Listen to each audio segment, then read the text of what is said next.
Do you think that spanking children at a young age will alter their personalities later on in life? I think that correcting children at a young age is important.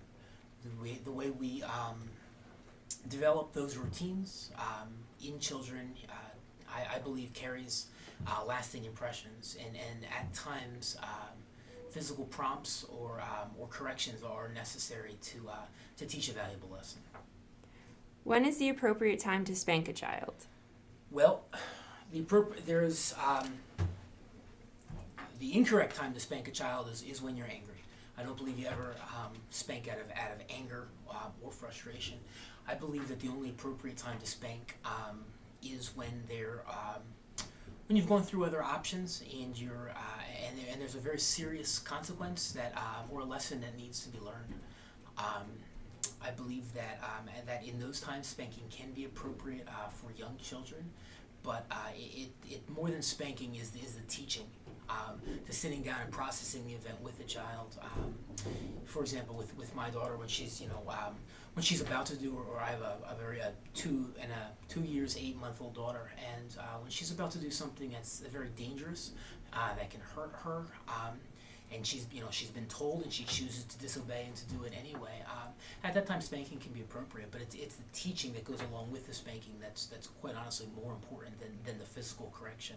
Sitting down and processing through it, what you did, why it's dangerous, why the correction is necessary, and why her mother and I want the best for her, don't want her to be hurt.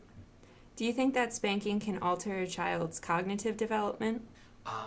That question that question can go in a lot of ways. I'll focus on young children and perhaps my daughter's age. Like I said, she's 2 years 8 months, and I think that done in a loving, correcting way, I believe that it'll have positive effects. Like I said, going with the teaching, hitting out of anger, and I think that there are significant negative effects that go along with that.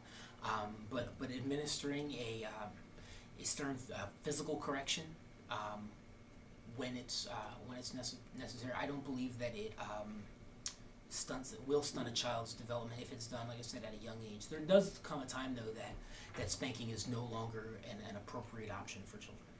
And what does physical punishment teach a child? Well, the goal there is teaching the child, and there are many different ways to teach. Sometimes just separating, sometimes just a word of correction are appropriate. So there is a large continuum when you're looking to teach a child. When it comes to actually spanking, you've gone through several different other prompts and ways to correct, and they haven't produced the fruit that you'd like. So at that point, spanking becomes, like I said, becomes an appropriate consequence with the teaching and with the appropriate follow through.